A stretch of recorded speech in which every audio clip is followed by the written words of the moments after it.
Hello students, in the last lecture we have learned about the concept in rotational motion or in rotational dynamics about the moment of inertia. In the last lecture we have find out the expression for moment of inertia. We have learned the concept moment of inertia. Today we are going to find out the moment of inertia of a uniform ring. This is one of the shape of the body of which the moment of inertia we have to find out. Actually, ring means what?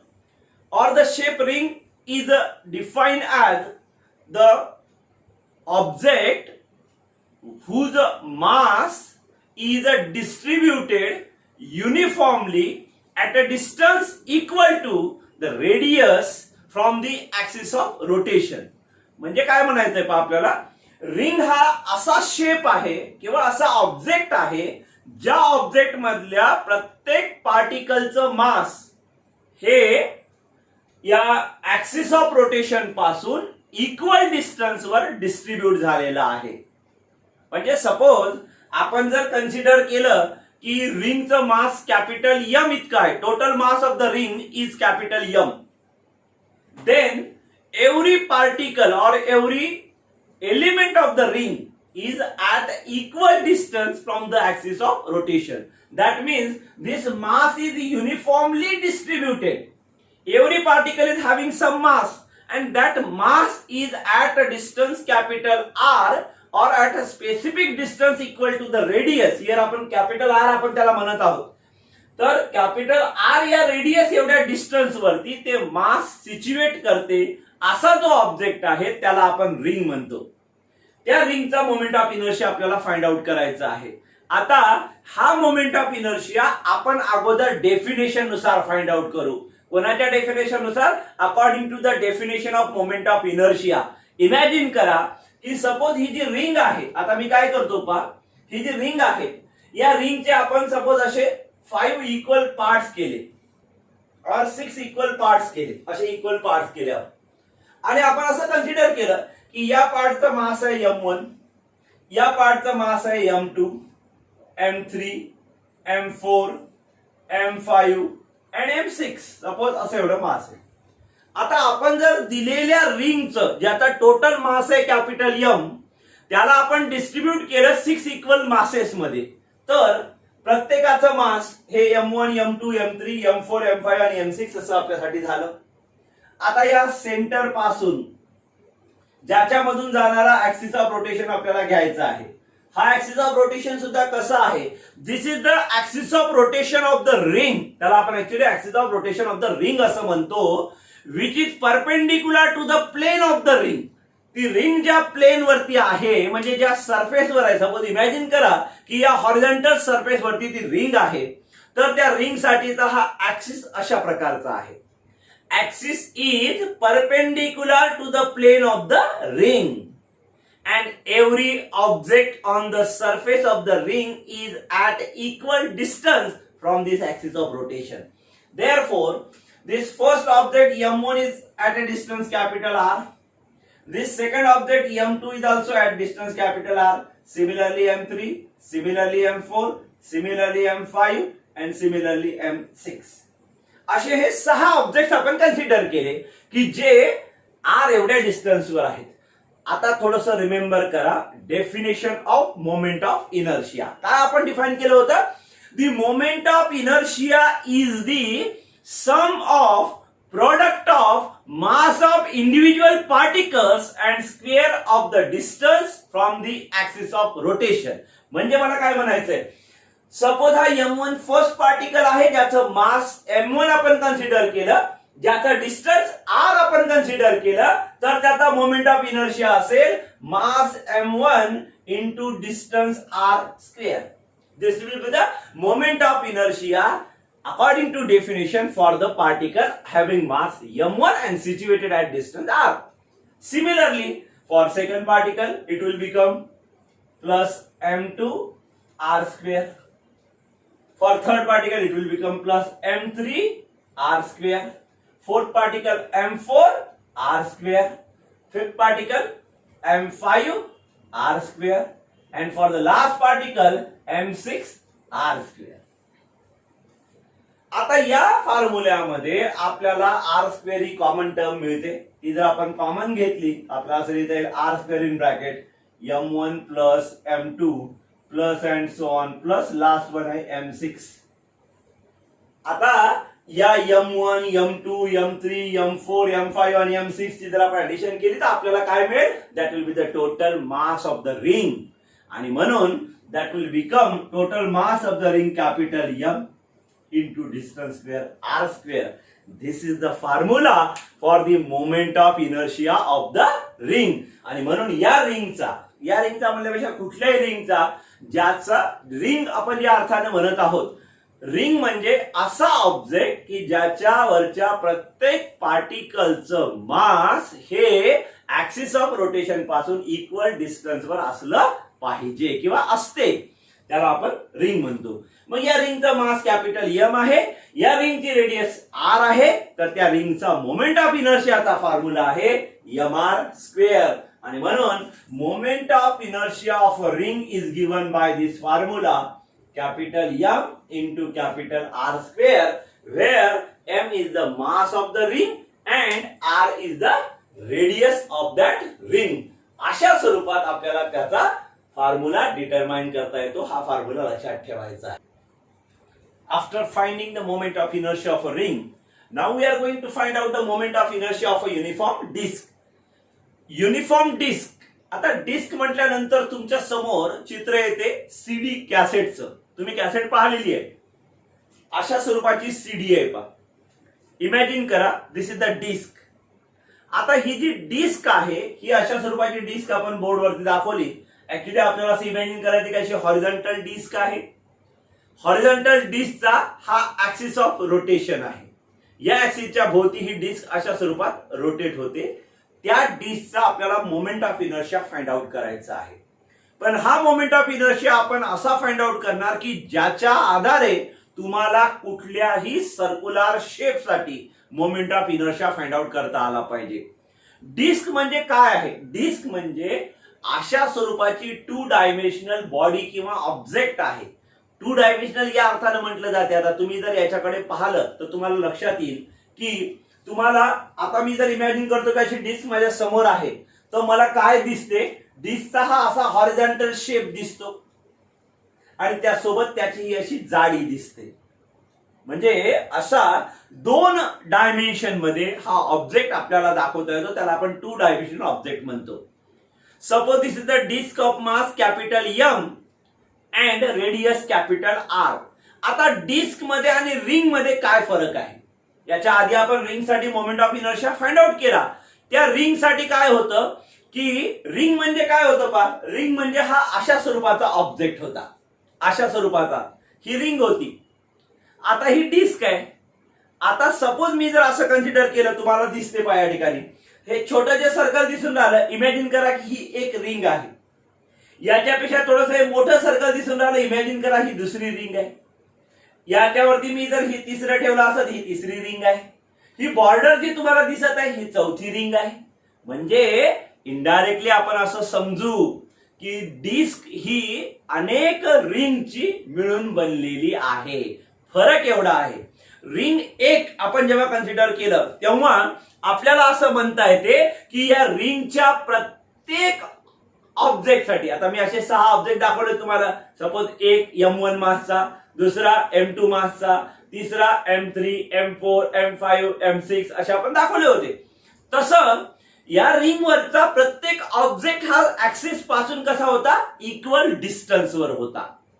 आता ही तसंच आहे, फक्त एवढंच आहे डिस्कच्या बाबतीमध्ये एक ring नाही तर अशा अनेक रिंग आहेत. आपण जर इमॅजिन केलं डिस्क कशी बनलेली आहे पहा. मी जर असं केलं की सपोज हा एक सर्कल घेतला, त्यात ही एक रिंग, ही दुसरी रिंग, ही तिसरी रिंग, ही चौथी रिंग, अशा जर आपण रिंग काढत गेलो तर तुम्हाला कशाचा शेप मिळत आहे? लक्षात घ्या, this is the shape of disc. म्हणजे ही आहे डिस्क. डिस्क म्हणजे दुसरं तिसरं काही नसून कॉन्सेंट्रिक सर्कल्स ज्याला आपण म्हणतो, कॉन्सेंट्रिक रिंग्स पासून तयार झालेली बॉडी आहे. कॉन्सेंट्रिक रिंग म्हणजे काय? ज्याचा सेंटर एकाच ठिकाणी आहे, ज्याचा सेंटर एकाच ठिकाणी आहे. सेंटर एकाच पॉइंटला आहे, हा सेंटर त्याचा. पहिल्या सर्कलची पण सेंटर तोच आहे, दुसऱ्या मोठ्या रिंगचा सेंटर तोच आहे, तिसऱ्या त्याच्यापेक्षा मोठ्या रिंगचा सेंटर तोच आहे, सगळे त्याला आपण कॉन्सेंट्रिक रिंग असं म्हणतो. आता इमॅजिन करा, बोर्डवरती मी एक डायग्राम काढली. सपोज ही जी पूर्ण आपण दाखवली, हा पूर्ण ऑब्जेक्ट, हा प्लेन सरफेस जो आहे तो असा आहे, पूर्ण असा असा तुमच्या समोर असा. या टोटलचा मास आहे कॅपिटल एम, आणि टोटलची रेडियस, ही जी रेडियस आहे सेंटर पासून या आउटर एज पर्यंत जे डिस्टन्स, त्याला आपण रेडियस ऑफ द डिस्क म्हणतो, ती आहे कॅपिटल आर. परंतु इथे ही जी छोटी रिंग आहे पहिली, त्याची रेडियस आहे 0, दुसरी त्याच्यापेक्षा थोडी जास्त, तिसरी त्याच्यापेक्षा थोडी जास्त, चौथी, असं करत करत ही शेवटची, म्हणजे आपण पहिली रेडियस जर घेतली तर ती आहे suppose r is equals to 0, आणि फायनल रेडियस जर आपण घेतली तर ती आहे suppose small r is equals to capital R. अशा ह्या रिंग्स आहेत. या रिंग पासून आपण सुरुवात केली, या रिंगला आपण शेवट केला. आता या रिंगचं मास वेगवेगळं आहे रिंग, परंतु या वैशिष्ट्य असं आहे की युनिफॉर्म डिस्क ज्या वेळेला आपण म्हणत आहोत तेव्हा आपल्याला असं म्हणायचं आहे, the distribution of the mass over that surface is uniform. The distribution of mass over that surface is uniform means its surface density sigma. Surface density म्हणजे काय असते? Mass upon area. Mass upon area. या डिस्कचं मास जर capital M आहे, त्याचा area म्हणजे सर्कलचा area ज्याची रेडियस कॅपिटल आर आहे, तर तो असेल sigma is equals to capital M upon pi R square. This is the sigma, that is surface density. Sigma is equals to capital M upon pi R square. मग आता हा sigma ही जी term आहे ही त्या disk साठी constant term आहे. म्हणजे आपण जर अशी छोटी डिस्क घेतली असती एवढी, तरी त्याच्यासाठी ऑब्वियस आहे, छोटी घेतली असती तर मास कमी झाला असता, एरिया कमी झाला असता, परंतु सिग्मा तेवढाच आला असता. आपण अशी थोडी मोठी डिस्क घेतली असती, त्याचं मास वाढलं असतं, रेडियस वाढली असते, पर्यायाने एरिया वाढला असता, परंतु सिग्मा मात्र तेवढाच आला असता. This sigma is constant for the given disc. मग त्या सिग्माची व्हॅल्यू आहे, आपल्याला दिलेल्या डिस्क साठी सिग्माची व्हॅल्यू आहे capital M upon pi R square. ही लक्षात ठेवा, याचं पुढे आपल्याला काम पडणार आहे. तर असा हा सिग्मा आहे. आता आपल्याला काय करायचंय, रिंगचा मोमेंट ऑफ इनर्शिया कन्सिडर करून डिस्कचा मोमेंट ऑफ इनर्शिया काढायचा आहे. असं इमॅजिन करा की अशा अनेक, there are the infinite number of such rings are there with radius starting from 0 to radius end with capital R. अशा रिंग्स आपल्याला कन्सिडर करायच्या आहेत की ज्याची रेडियस 0 पासून कॅपिटल आर पर्यंत आहे. त्यातली एक रिंग आपण इथे इमॅजिन केली. हा जो शेडेड पोर्शन मी दाखवला, इमॅजिन करा हा शेडेड पोर्शन म्हणजे त्यातली एक रिंग आहे ज्याचं मास आपण कन्सिडर करणार आहोत डीएम इतकं. आता जनरली आपण मास M1, M2, M3 असं दाखवतो, परंतु इथे आपल्याला इंटिग्रेशनचा कन्सेप्ट वापरायचा आहे, आणि इंटिग्रेशनच्या कन्सेप्ट मध्ये डेरिव्हेटिव्ह फॉर्म मध्ये ती टर्म रिप्रेझेंट करावी लागते, म्हणून ते मास आपण डीएम ने रिप्रेझेंट केलं. ही जी रेडियस आहे त्याची स्मॉल आर, या रिंगची, या डिस्कची जी रेडियस आहे ती आहे कॅपिटल आर, आणि ही जी रिंग आहे एक one of the ring we consider, त्या रिंगची रेडियस आहे स्मॉल आर. त्या रिंगची विड्थ जी आहे, आता ऑब्वियस आहे की रिंग म्हटल्यानंतर ती अशा स्वरूपाची आहे आणि तिला विड्थ आहे, विड्थ जाडी, ही जी जाडी आहे, हा जो भाग आहे हा भाग, परंतु ही जाडी तिच्या रेडियसच्या कंपॅरिझन मध्ये एकदम कमी आहे. इतकी कमी आहे, व्हेरी स्मॉल आहे की ती आपण निग्लिजिबल कन्सिडर करतो. जरी आपण इथं दाखवली, ऍक्च्युली आपल्याला त्याचा एरिया फाइंड आउट करायचा आहे, कारण आपण हा कन्सेप्ट सिग्मा वापरणार आहोत इथे, त्याच्यामुळे आपल्याला त्याचा एरिया काढण्यासाठी या विड्थचं काम आहे, म्हणून ती विड्थ आपण रिप्रेझेंट केली डीआर ने. तर ती विड्थ डीआर आपल्या जवळ आहे. मग ही जी रिंग मी कन्सिडर केली, त्या रिंगचा area, area of ring, area of ring मी त्याला कॅपिटल ए आर म्हणतो, that will be equals to. आता ही रिंग म्हणजे सर्कल आहे आणि ती circle with width, circle with width आहे. त्याच्या एरिया काढण्यासाठी तुम्हाला दोन गोष्टी माहित पाहिजे.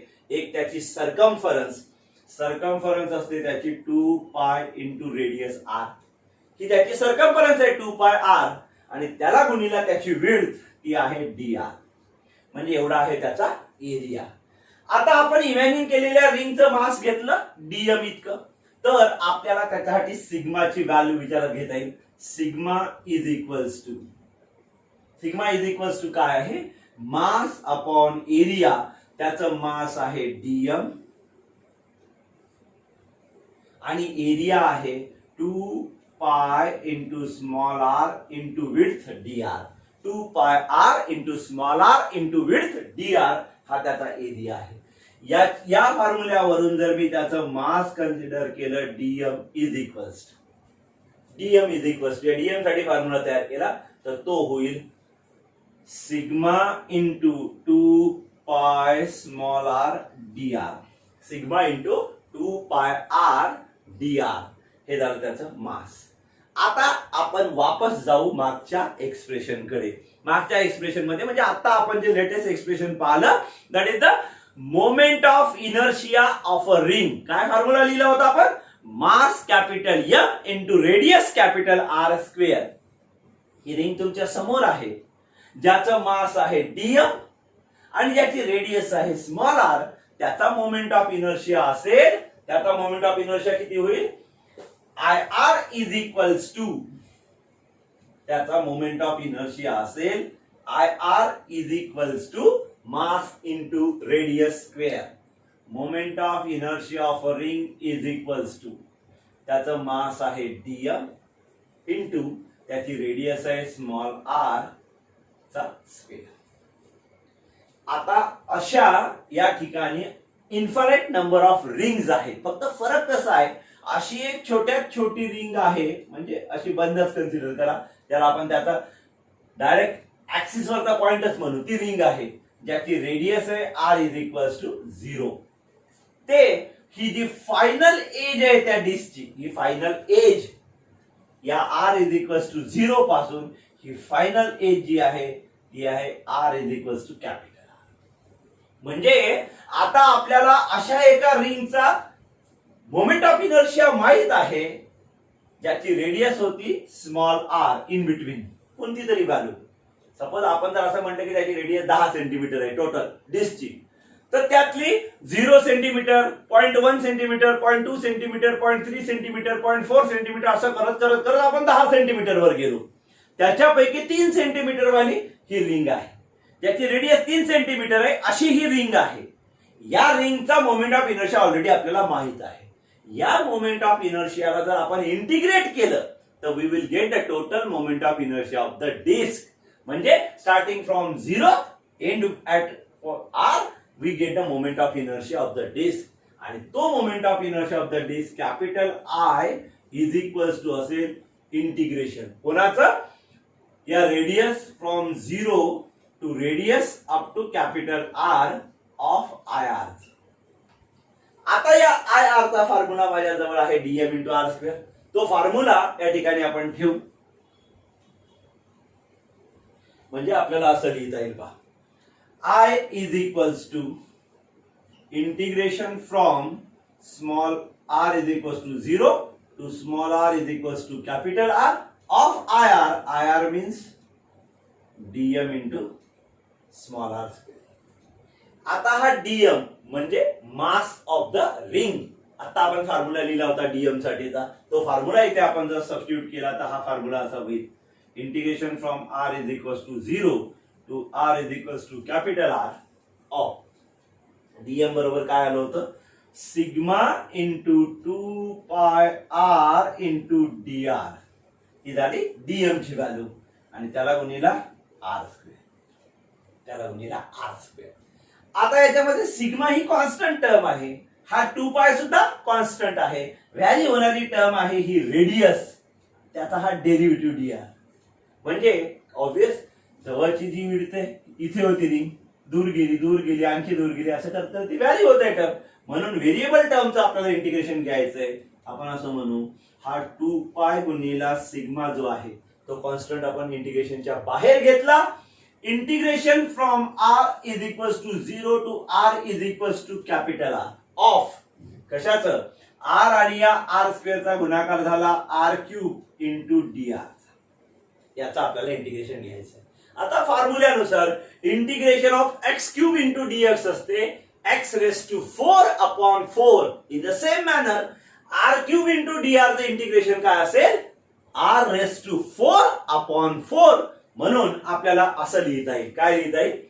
Is equals to 2 pi sigma in bracket r raised to 4 upon 4. Limit from 0 to capital R. त्याचं जे लिमिट आहे म्हणजे या R ची जी व्हॅल्यू आहे ती 0 ते कॅपिटल R अशी व्हॅल्यू होते. आता ह्या व्हॅल्यू सबस्टिट्यूट करतो, याला आपण लोअर लिमिट आणि याला आपण अपर लिमिट म्हणतो. व्हॅल्यू सबस्टिट्यूट करत असताना लोअर लिमिट जर 0 असेल तर ती कन्सिडर करण्याची गरज नाही. ती व्हॅल्यू दुसरी असली तर मग ती आपल्याला घ्यावी लागली असते. म्हणजे आता आपल्याला स्मॉल r ला रिप्लेस करायचंय कॅपिटल R ने आणि या सिग्माला रिप्लेस करायचंय कशाने? सिग्मा सुरुवातीला आपण डिस्क साठी फाइंड आउट केला. Sigma is equals to capital M upon pi R square. तो फॉर्म्युला सिग्माच्या जागेवर ठेवायचा. म्हणजे हे एक्सप्रेशन असं होईल पहा, 2 pi into capital M upon pi R square. 2 pi into सिग्माच्या जागेवर capital M upon pi R square आणि हा जो स्मॉल r आहे त्याच्या जागेवरती capital R raise to 4 divided by 4. आता आपल्याला याच्यामध्ये ज्या टर्म कॅन्सल होतील त्या टर्म्स कॅन्सल करायच्या. उरलेल्या टर्म म्हणजे आपला moment of inertia of a डिस्कचा फॉर्म्युला असेल. पहा आता काय कॅन्सल होईल? This pi will get cancel with this pi. Out of these 4r, r raised to 4, there are 4r. Out of these 4r, 2r will get cancelled with this r square. R square cancel. This pi get cancelled, and this 2 will cancel out this 4 by 2. We get mr square by 2, or this can be written as 1 by 2 mr square. This is the expression for moment of inertia of a uniform disk, and that is find out by using the moment of inertia of a ring. Actually विचार करा, आपल्याला moment of inertia of a ring चा general definition नुसार आलेला formula होता mr square. त्या फॉर्म्युल्याचा आपण आधार घेऊन एका रिंगचा मोमेंट ऑफ इनर्शिया माहित आहे, अशा आपल्याजवळ जर नंबर ऑफ कॉन्सेंट्रिक रिंग्स असतील तर त्यांचे मोमेंट ऑफ इनर्शिया आपल्याला माहित आहेत. त्याचा आधार घेऊन आपण डिस्कचा moment of inertia find out केला. म्हणजे अशा पद्धतीने तुम्हाला moment of inertia of a ring वरून moment of inertia of a disc find out करता येतो. तो येतो हाफ mr स्क्वेअर. पण हे दोन मोमेंट ऑफ इनर्शिया जर आता तुम्ही कम्पेअर केले, moment of inertia of a ring, moment of inertia of a disc, असं इमॅजिन करा की तुमच्याजवळ एक रिंग अशी आहे जिचं टोटल मास आहे कॅपिटल M, ज्याची रेडियस आहे कॅपिटल R. असं इमॅजिन करा अशी एक डिस्क तुमच्या जवळ आहे जिचे टोटल मास आहे कॅपिटल M, जिची रेडियस आहे कॅपिटल R. दोन शेप तुमच्या जवळ आहेत, एक रिंग आणि दुसरी डिस्क. दोघांचं मास सेम आहे, दोघांची रेडियस सेम आहे, पण दोघांचा मोमेंट ऑफ इनर्शिया सेम नाही. कारण रिंगचा मोमेंट ऑफ इनर्शिया असता mr स्क्वेअर आणि डिस्कचा मोमेंट ऑफ इनर्शिया आला असता हाफ mr स्क्वेअर. म्हणजे रिंग हा असा शेप आहे ज्याचा मोमेंट ऑफ इनर्शिया सर्वात जास्त आहे, फुल mr स्क्वेअर आहे. हा हाफ mr स्क्वेअर आहे, त्याच्या अर्धा आहे. मास दोघांचं सेम, रेडियस दोघांची सेम, परंतु मास डिस्ट्रीब्युशन दोघांमध्ये सेम नाही. रिंग मध्ये डिस्क ऍक्सिस पासून मास सगळं सारख्या अंतरावर आहे, डिस्क मध्ये तसं नाही. डिस्क मध्ये जे आहे फरक असा आहे पहा, रिंग मध्ये जे मास आहे ते सगळं सेंटर पासून या ऍक्सिस पासून इक्वल डिस्टन्स वर डिस्ट्रीब्यूट झालेलं आहे. कोणताही घ्या, एक पार्टिकल घेतला तरी तेवढ्या अंतरावर, हा घेतला तरी तेवढ्या अंतरावर, हा घेतला तरी तेवढ्या अंतरावर आहे. डिस्क मध्ये तसं नाही. डिस्क मध्ये जो मोमेंट ऑफ इनर्शिया आहे, डिस्क मध्ये जे मास डिस्ट्रीब्युशन आहे ते इथे जवळ आहे, इथे थोडं दूर गेलं, इथे आणखी दूर गेलं, इथे सर्वात जास्त दूर गेलं. म्हणजे there is a variation of distance or distribution of mass. म्हणून डिस्कचा मोमेंट ऑफ इनर्शिया कमी आहे, रिंगचा मोमेंट ऑफ इनर्शिया जास्त आहे. हा मोमेंट ऑफ इनर्शिया ऑब्वियस त्या डिस्टन्सवर, जसा मासवर डिपेंड आहे, मास दोघांचा सेम आहे, रेडियसवर डिपेंड आहे, पण रेडियस रिंग साठी रेडियसचा अर्थ आहे की सगळीकडे सारखा. डिस्कसाठी रेडियसचा अर्थ तसा नाही. डिस्कला जर आपण रिंग कन्सिडर केलं तर ती कमी रेडियस पण असू शकते, जास्त रेडियस पण असू शकते, मॅक्झिमम रेडियस पण असू शकते. हा दोघांमधला सगळ्यात महत्वाचा फरक आहे.